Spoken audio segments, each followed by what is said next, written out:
যায় যেখান দিয়ে পারতেছে লুটপাট করতেছে। 5 আগস্টের পরে থেকে এই পর্যন্ত যে যেখান দিয়ে পারতেছে লুটপাট করতেছে, নিজের আখের গুছাচ্ছে। ইনক্লুড আমাদের বৈষম্য বিরোধী ছাত্র আন্দোলনের নাম দিয়ে অনেক ভুয়া সমন্বয় থেকে শুরু করে সেজন্য আমরা চাইবো যে আইনের সুশাসনটা নিশ্চিত হোক এবং মব জাস্টিস সংস্কৃতি এগুলো দূর হোক, কারণ এগুলো আমাদের রাষ্ট্রের ভাবমূর্তি ব্যাপক হারে বাহিরের দেশে অন্যান্য আন্তর্জাতিক সম্প্রদায়ের নিকট খুবই ব্যাপকভাবে আমাদেরকে সমস্যায় ফেলে। কারণ এটার মাধ্যমে আসলে প্রমাণ করার চেষ্টা হচ্ছে যে দেশে আইনের সুশাসন নেই। মসজিদে ক্রাইস্ট নিউজিল্যান্ডে যে এক অস্ট্রেলিয়ান এক হামলাকারী হামলা করলো, তার কাছে কি কালো পতাকা ছিল? তার কাছে তো কালো পতাকা কালিমার পতাকা ছিল না। কালিমার পতাকা নিয়ে কেউ যদি বাংলাদেশের পতাকা নিয়ে কোনো ক্রাইম করে, তার মধ্যে কি বাংলাদেশের পতাকা আমরা ব্যবহার করব না? যে মব নাকি তৌহিদি জনতার যে বিষয়টা আপনি বলছেন, যে এইটাকে আমি একটু ভিন্ন দিক থেকে দেখি। কারণ তৌহিদি জনতা বলতে কাদেরকে বোঝানো হচ্ছে? তারা কিভাবে, কেন তৌহিদি জনতা আসলে তৌহিদি জনতা এই জিনিসটা কাদেরকে বোঝায়? আমার মতে সেখানে আমি যতটুকু জানতে পারছি এবং যতটুকু আমি মিডিয়ার মাধ্যমে জেনেছি, যে বই মেলায় ফ্যাসিস্টের একজন দোসর তাসলিমা নাসরিন, যার নামে অনেক অসংখ্য অভিযোগ রয়েছে এবং যিনি দেশের বাইরে থেকে এখনো এই সরকারের বিরুদ্ধে এবং বিপ্লবী ছাত্র জনতার, এই দেশের যে ছাত্র জনতা যে বিপ্লবটা ঘটালো তাদের বিরুদ্ধে কথা বলে যাচ্ছে। তো সেইখানে আহ যারা ওটার বিরুদ্ধে প্রতিবাদ করেছে, অবশ্যই আমি এটাকে সাপোর্ট করি না, কারণ আইনের মাধ্যমে যদি দেশের আইনের সুশাসন থাকে অবশ্যই আইনের মাধ্যমে সেটা সমাধান করা উচিত ছিল। কিন্তু এই যে সাধারণ মানুষ এখন এই মব জাস্টিস গুলো কেন করতেছে, এর দায়ভার অবশ্যই সরকারকে দিতে হবে।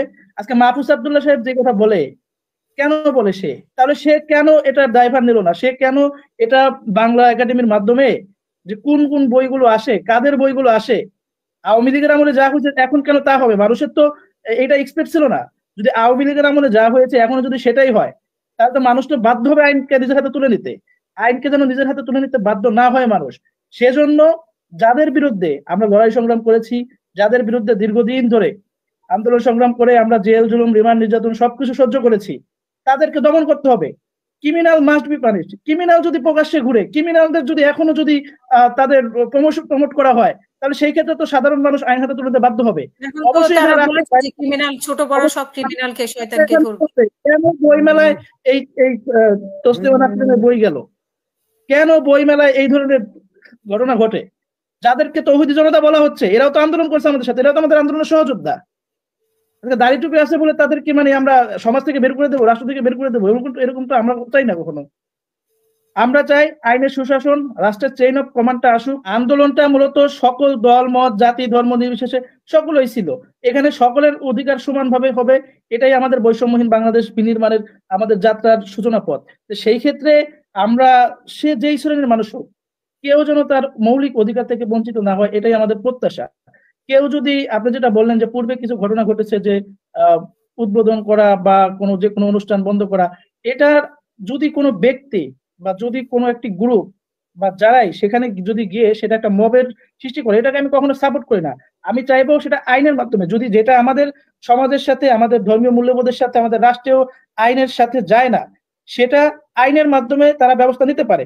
কিন্তু একটি শ্রেণী বা সাধারণ আমজনতা যারা আছে, তারা গিয়ে আইন নিজের হাতে তুলে নেক, সেটা আমরা কখনো সাপোর্ট করি না। কিন্তু একই সাথে যে রাষ্ট্রের যে আইন শৃঙ্খলা যে অবনতি হয়েছে, এটা আমাদেরকে তুলে ধরতে হবে।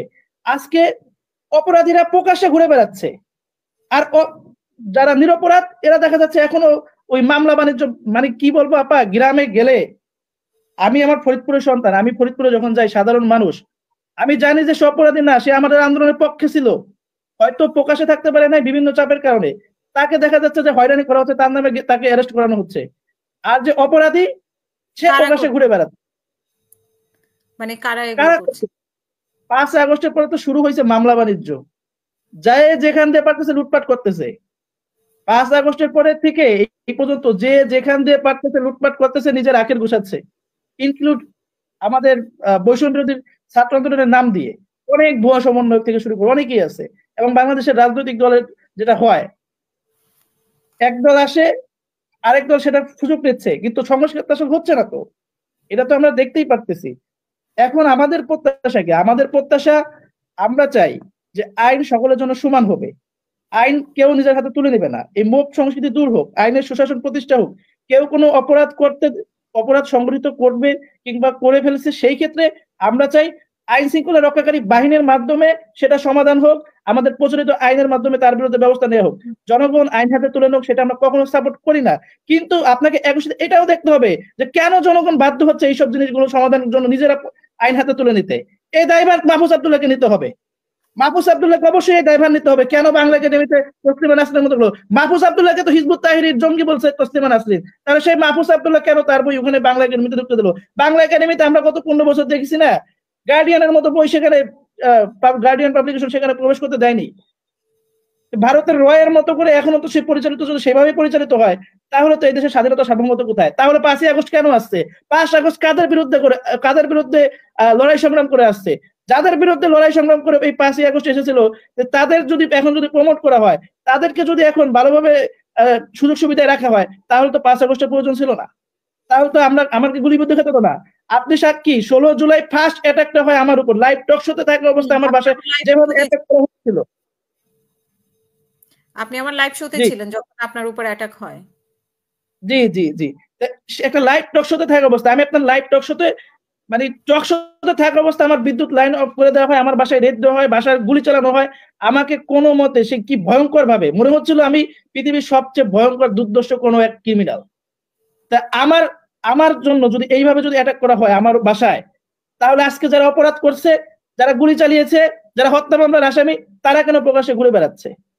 আইনের সুশাসনটা আসলে কোথায়? এখনো তো আমরা সুশাসনটা দেখতেছি না। আমরা মাঠ পর্যায়ে এখনো বিভিন্ন ধরনের সমস্যা ফেস করতেছি। সেজন্য আমরা চাইবো যে আইনের সুশাসনটা নিশ্চিত হোক এবং মব জাস্টিস সংস্কৃতি এগুলো দূর হোক, কারণ এগুলো আমাদের রাষ্ট্রের ভাবমূর্তি ব্যাপক হারে বাহিরের দেশে, অন্যান্য আন্তর্জাতিক সম্প্রদায়ের নিকট খুবই ব্যাপকভাবে আমাদেরকে সমস্যায় ফেলে। কারণ এটার মাধ্যমে আসলে প্রমাণ করার চেষ্টা হচ্ছে যে দেশে আইনের সুশাসন নেই, দেশের সরকারের নিয়ন্ত্রণ। আইএস এর পতাকা নিয়ে কারা আসলে থাকছে এবং আইএস এর পতাকা, জেস বলি, এগুলো নিয়ে কারা কি কেন? আমি বাংলাদেশের কোনদিন আইএস এর পতাকা দেখি নাই, আমি দেখি নাই। আমি যেটা দেখছি সেটা কালিমার পতাকা। আপনি নিশ্চয়ই দেখেছেন, কালো পতাকা কি দেখেন নাই? আমরা কালো পতাকা ঝুলাচ্ছে, এটা কি কালো কাপড়? শেখ মুজিবের 15ই আগস্ট কালো কালো বেশ এখানে ধারণ করতো, এখন কালো কাপড়ের উপরে বিভিন্ন ফুটেজে 5ই আগস্ট 8ই আগস্টের পরে তো অনেক জায়গায় আমরা দেখেছি যে কালো পতাকা মানে নিয়ে মিছিল করছে বা বিভিন্ন জায়গায় আছে। তারপরে কালো পাঞ্জাবি, টুপি মাথায়, এগুলো তো বলা হয় যে আইএস এর মানে একটা লেবাস। তো সেখানে আপনার চোখে পড়েনি? হ্যাঁ, আমি অবশ্যই আমার চোখে পড়েছে।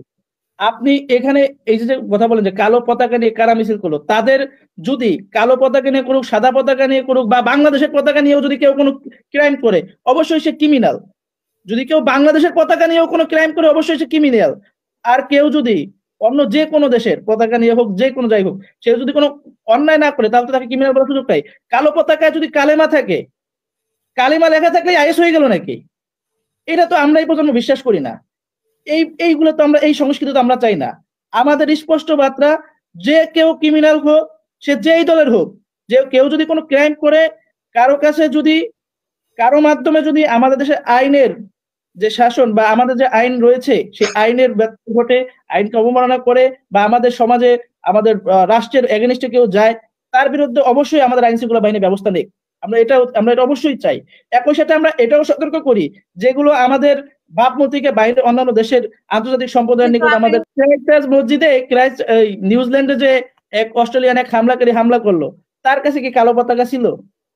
তার কাছে তো কালো পতাকা, কালিমার পতাকা ছিল না। কালিমার পতাকা নিয়ে কেউ যদি বাংলাদেশের পতাকা নিয়ে কোনো ক্রাইম করে, তার মধ্যে কি বাংলাদেশের পতাকা আমরা ব্যবহার করব না? এটা তো হতে পারে না। পতাকা বা কারো পোশাক, এটা কোনো অপরাধের কোনো নমুনা হতে পারে না। বা তারা যদি নিজেদেরকে আইএসআই দাবি করে বা আইএস এর মতো করে তাদের কর্মকাণ্ড সংগঠিত হয়, অবশ্যই প্রচলিত আইনে তাদেরকে সর্বোচ্চ ব্যবস্থা নেওয়া হোক। আমাদেরকে এই যে মিডিয়া যেভাবে তুলে ধরে, বিশেষ করে not only Bangladeshi media, international মিডিয়াও আমাদেরকে ব্যাপকভাবে এমন ভাবে তুলে ধরে যে বাংলাদেশ একটা জঙ্গি রাষ্ট্র হয়ে গেছে, বাংলাদেশে এখন আর গণতন্ত্র নাই, বাংলাদেশে মানুষের স্বাধীনতা নাই, মত প্রকাশের স্বাধীনতা নাই, নারীদের স্বাধীনতা নাই। আসলে এটার সাথে বাস্তবতার কোনো মিল নেই, এটা আমরা মনে করি। যদি আমাদের এরকমটা মনে হয় যে তারা আমাদের জন্য ঠেট, অবশ্যই আমরা তাদের এগেইনস্টে ব্যবস্থা নেব। আমরা যেভাবে শেখ হাসিনার ফ্যাসিস্টের বিরুদ্ধে লড়াই সংগ্রাম করেছি, সেইভাবে আমরা যদি কোনো জঙ্গি গোষ্ঠী আমাদের এখানে মাথা চালাতে ওঠে, আমরা তাদের বিরুদ্ধে লড়াই সংগ্রাম করব, আমরা তাদেরকে নির্মূল করে ছাড়বো ইনশাল্লাহ।